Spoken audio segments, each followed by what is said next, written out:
Good to be back with you for our Sunday message on Ganubi Methodist Online. As you may know, I've just been able to enjoy a 2-week break.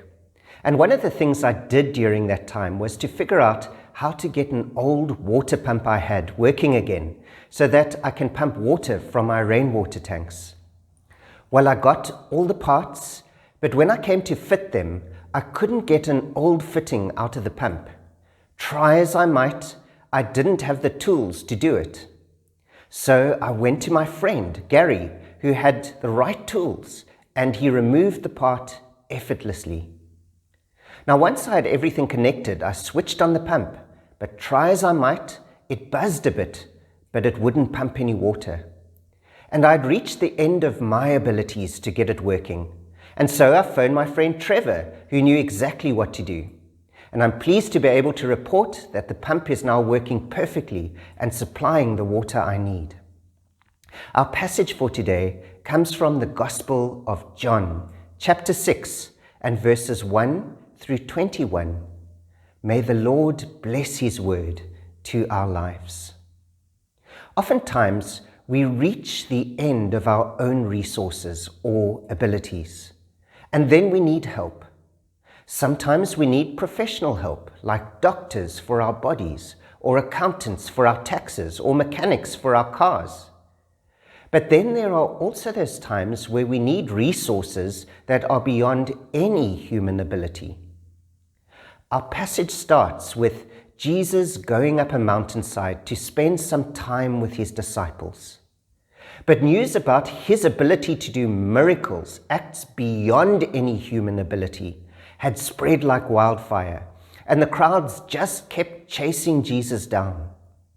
And because Jesus also had compassion beyond human capacity, when the crowd arrived, he asked his disciple Philip about feeding them. But overwhelmed by the sheer size of the crowd, Philip responded that they simply didn't have the resources. Then Andrew noted that he had seen a boy with some loaves and fish, but quickly concedes, "But how far will they go among so many?" Verse 9. Now you'll remember how the story unfolds. In Jesus' hands, what is outside of the realm of human possibility becomes possible. And with the limited resources available, Jesus miraculously feeds the entire crowd to the point that there is even plenty of leftovers. And so we read in verses 14 and 15 of our passage in John chapter 6. After the people saw the miraculous sign that Jesus did, they began to say, "Surely this is the prophet who has come into the world." Jesus, knowing that they intended to come and make him king by force, withdrew again to a mountain by himself. It was clear to the people from what Jesus was capable of that he was from beyond this world. In their words, "Surely this is the prophet who has come into the world," verse 14. "Surely this is the long-promised Messiah, the anointed servant of God, who has come from God to be our king." But again, our human capacity to understand is limited by what we know. And so we tend to limit God to what we can conceive of as being possible. These people could only conceive of a political kingdom, a geographical country ruled by a human king. But this was far short of what God had planned. Jesus is the supreme, divine king over all creation, earth, heaven, and everything in between. Jesus never came to be a secular king over a puny earthly empire with limited terrestrial borders. The people's idea to make Jesus their political king was, well, smaller than the few fish and loaves offered by the little boy in comparison to what God had planned. And so Jesus withdrew before the people tried to force their agenda. It's a common human mistake to limit Jesus to what we can conceive of as being possible. We tend to think this way when we think, it's not possible for my circumstances to change, or for me to change. Or when we despair over the state of our country or world, thinking that there's no hope. Or when we're tempted to give up on that person, that sibling, spouse, or child who has hardened their heart, or who seems to be in an impossible situation beyond our ability to change, when we start to lose hope. But this could be likened to me believing my water pump couldn't be fixed simply because I wasn't able to fix it. Well, after the people were fed, the disciples waited till evening before going down to the lake to cross to the other side by boat. But by the time they had rowed about 5 k's across, it was pitch dark, and our passage said the wind was howling and the water was rough. Not a great place to be, 5 k's out on a huge lake at night, in a rowing boat on rough water, wind pumping, and too dark to see where you are. The journey had been tough so far, and the end wasn't yet in sight. Not unlike any situation that we might find ourselves in, that is dark and rough, with no end in sight. And we're at the end of our tether. And then something happens that the disciples never imagined possible. Jesus comes out to them, walking on the water in these treacherous conditions. And of course, this defies all human understanding. And so the disciples, we are told in verse 10, were terrified. It's well known that humans mostly fear things that we can't understand. And when we are afraid, our response is usually to either run and hide or to try and fight the perceived threat. Now, the disciples couldn't run anywhere. They knew they weren't capable of running on water. So one can picture them getting ready for a fight, bracing themselves with their oars. But then we read in verses 20 and 21. But Jesus said to them, "It is I. Don't be afraid." Then they were willing to take him into the boat, and immediately the boat reached the shore where they were heading. Now, we miss out if we just read over the incredible details contained in these few words. The disciples were in a difficult, scary situation, and they could never, in their wildest imaginations, have thought it possible for Jesus to come to them the way that he did. I've already mentioned that when there is something we can't understand, it's likely we'll try to avoid it or fight it. So in their fear, being confronted by the impossible, the disciples even get ready to fight off the one who is there to rescue them. And yet, in spite of it being impossible, it was Jesus who was there for them. The disciples needed to abandon what they thought was impossible and accept that however impossible, it was possible for Jesus to be there with them. And even though they don't immediately accept that it is Jesus who is there with them, Jesus continues to reach out to them patiently, kindly, compassionately, reassuring them, "It is I, don't be afraid," verse 20.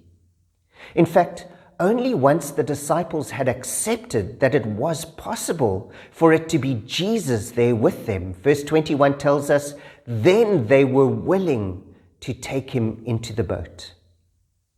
And we mustn't miss the very next words in that verse, verse 21, which continues, "And immediately the boat reached the shore where they were heading."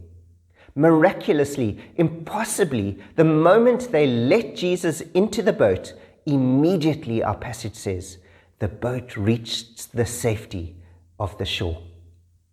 After battling, fighting, fearing an impossible situation by their own wits, at the same time thinking it's not possible for Jesus to be there to rescue them, as soon as they accepted it was Jesus who was with them, and let him into their boat, in another impossible turn of events, they suddenly find themselves safely at the shore.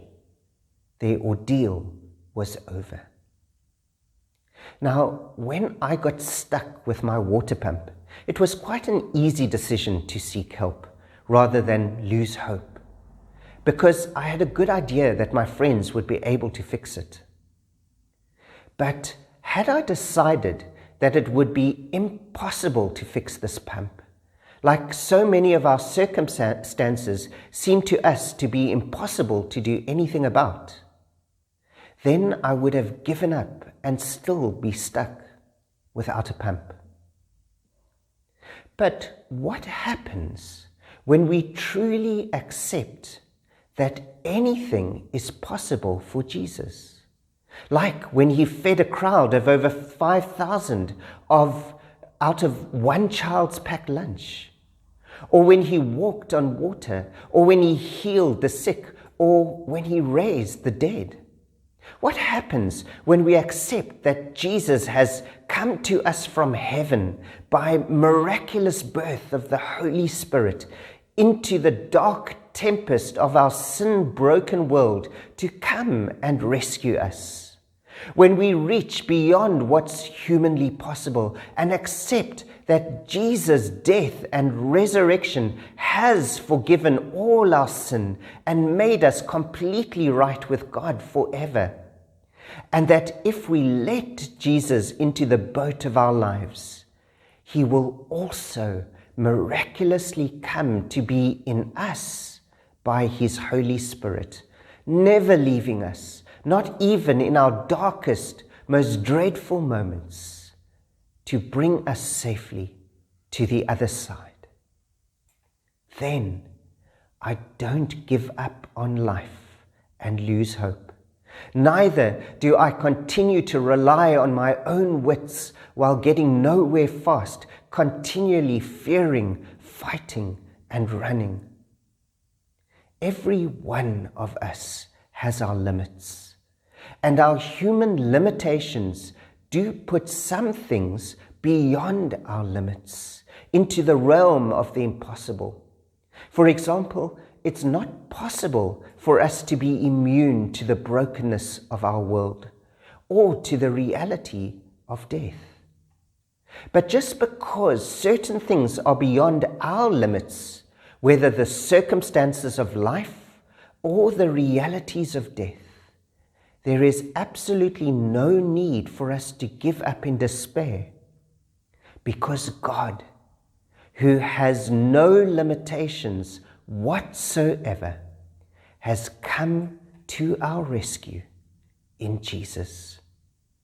And when we accept that Jesus is able to do the impossible, whether providing for our needs in the light of day or rescuing us out of our darkest night, and we let him into our boat, then suddenly the impossible becomes possible, and hope beyond hope returns to us.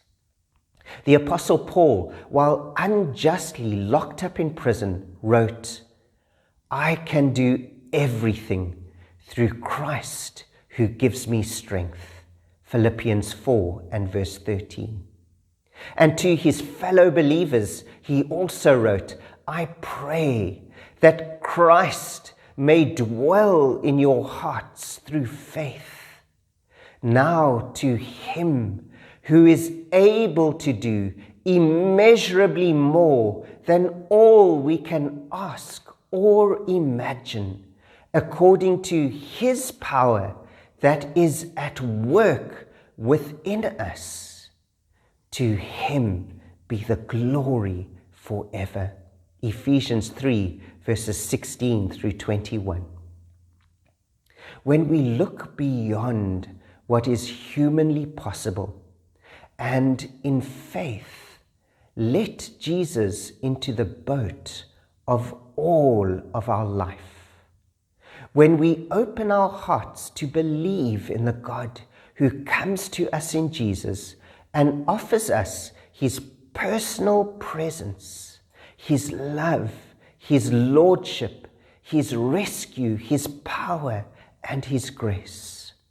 When we reach beyond ourselves for Jesus, who is able to do immeasurably more than all we can ask or imagine, and we cling to him throughout our lives, then we never need lose hope.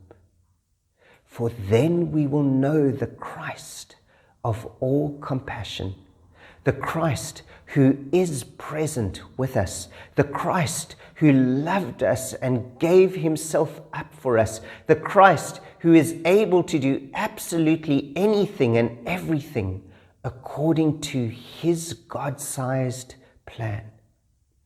For nothing is impossible with God. God bless you.